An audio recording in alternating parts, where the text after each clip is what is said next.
another thing, if you will see the schedule, my name is what? Professor Shobha. Today and some of you would have seen the movie where Shukla sir was there. Every day is a new day, and every day he will take a new form. So today Shukla sir is one form, today Shukla sir is that form. So I am Shukla sir today. So today I am Dr. Jitendra Bera. A big name to own, but that is what it is. From the schedule, who am I? I am Professor Jitendra Bera for today only.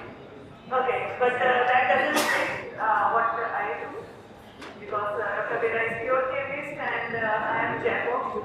No one, because if you will see my PhD is in electrical engineering, my advisor was a chemist. I did my postdoc in applied sciences, applied physics, and the material science department right now doing photonics as a course. So when I was coming for this conference, I was wondering what should I present, because I have done several different things. I am a trained photonics person. I do laser lithography, femtosecond laser lithography is my core training. When I came to India, I was given a empty space like this and told, okay, you start. So okay, I wrote funding and this and that thing, and you are a high energy part. So when you are becoming right after the postdoc, given independence to start your own research. So I started working on some nanomaterial synthesis which I had done during my PhD. So I started working with graphene because it was easy. And simultaneously I was establishing my lithography. So it's not a bottom instrument that I worked on, it's an instrument facility that I have built. So it's a lithography system that I have built from scratch, one component and to the other component. And that is what I wanted to discuss today. So basically, that's why I changed the title, though title has not been mentioned, but I wrote Light Shining Through Water. Why this title? Because I'm more of a photonics person, but the kind of research that I have been pursuing in last 15 years of my journey is extensively on the water domain, and a couple of years back only, the convergence has come to us. And light convergence is a big thing, right? So convergence is something with which we see whether we are focusing or refocusing, but ultimately convergence, because there is nothing like a divergence, it's the opposite of the convergence. It's the same thing as nothing is darkness, it's the absence of light. So it's the same philosophy with which I operate. And with that also I would like to mention that this is something which is very close to my heart. Whatever we do, we would like to have a kind of a holistic approach. So whatever material that we synthesize, whether it was a chemical route or the laser-based route, we try to do all the toxicology studies before any deployment or the implementation. We work on like lots of lithography of different materials, that is where we make ourselves very unique. We not only work on the polymer, typically lithography is restricted to polymer. We work on lithography, metallurgy, ceramics and so on for different applications. Then we are working on supply applications, the water applications, for sensing, purification and so on. And it's not working. Okay, till the time they figure out how to make this work. Okay, next slide. I have been very fortunate. Some of the reviewers are also here who came for reviewing the progress. So this is where I had always had a good funding, because photonics research is one of the most expensive research. Because lasers, femtosecond, if you see, the starting cost itself is 1 CR. So then whatever you write is goes commensurate with that. And then different other funding agencies that we have that. Next please. So I'm also representing the Water Innovation Center, so I thought it's apt that I showcase the different types of prototypes, different types of things that we have made.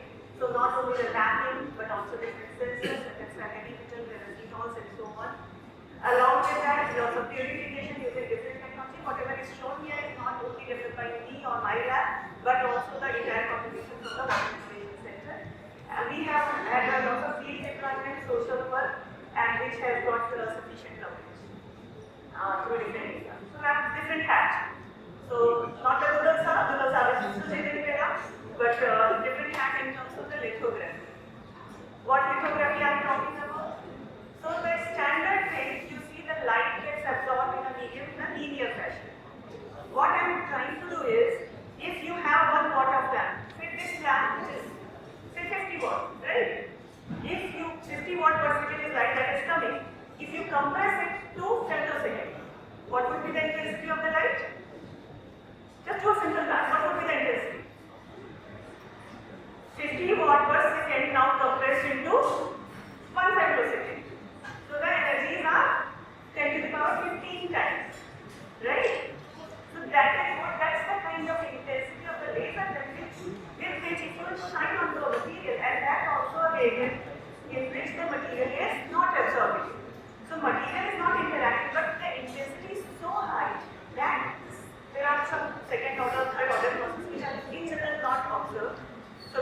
chemistry, so I was fortunate.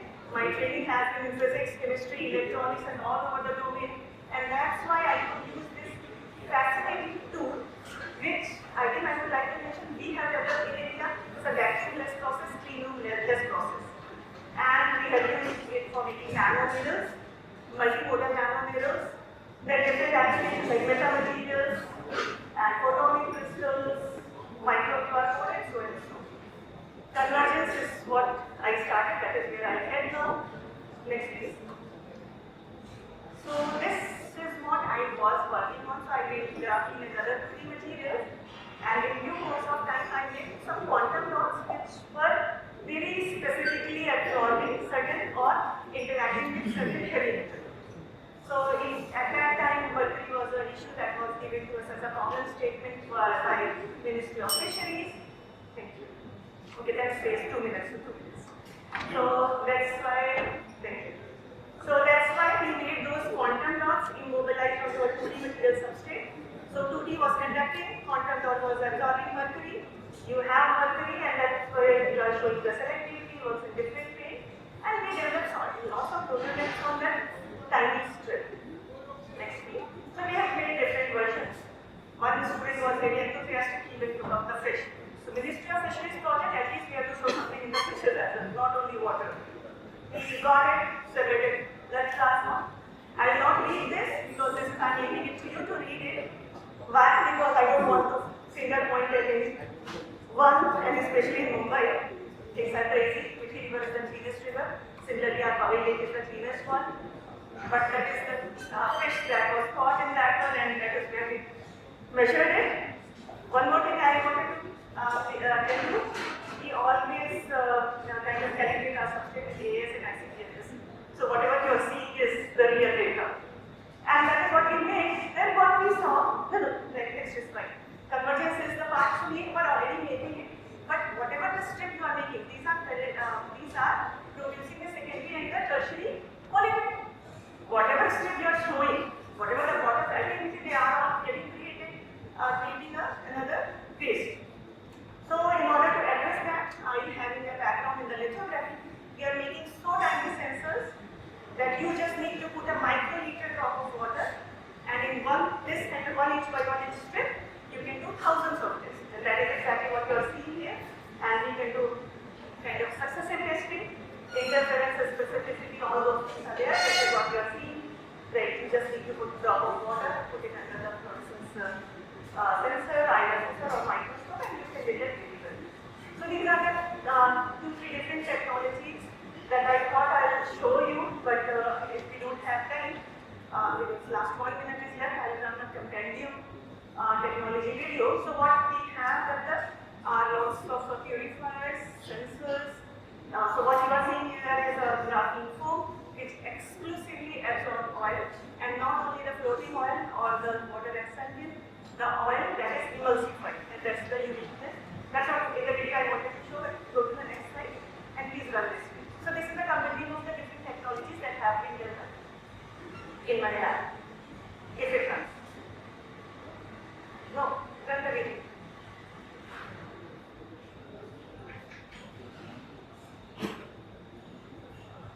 There is a audio in that one. It is developed for treatment of industrial wastewater. Here we can see working pilot plant. It is highly efficient for removal of different type of dyes and organic compounds. Next is membrane for water separation. We have developed 2 types of membranes. One will be effectively oil in water immersion. Here you can see on the immersion water is passing and oil is staying on the membrane surface. Other membrane is effective for water in oil immersion. This is allow oil to pass through it and water retained on the surface. We have also designed and fabricated a 3D printed membrane scaffold for continuous oil water separation. It has been demonstrated with IIT Bombay campus. Next is spray foam for oil and water solvent recovery. Here you can see its selectivity as it is passing through the water but not absorbing it. We have further designed and developed an oil skimmer for continuous oil recovery. As you can see, it is remotely controlled by providing the GPS location, and its live location can be monitored off the screen. You can also have live visuals from the skimmer at your mobile or laptop. Further, you can see its continuous oil sorption and recovery. It will be effective for recovering oil from the oil spills even at the remote location in the sea. After completion of the operation, recovered oil is collected from the steamer. As you can see, this recovered oil can be further used. Next is sensor for heavy metal detection. We have developed two types of sensors. One is based on chemical resistivity and that is on photoconductivity. The device is highly portable as you can carry in your pocket and can be used anywhere, anytime. Its detection limits are lower than the permissible limits in the water. Here you can see its instant detection just by putting a drop of sample water on the detector screen. Next you can see tiny resistive sensor for lead detection. It was demonstrated during IIT Bombay test. Next is 3D model for industrial diaphragm treatment system. Further we have thermal desalination cum membrane filtration system as demonstrated in IIT Bombay test. Thank you.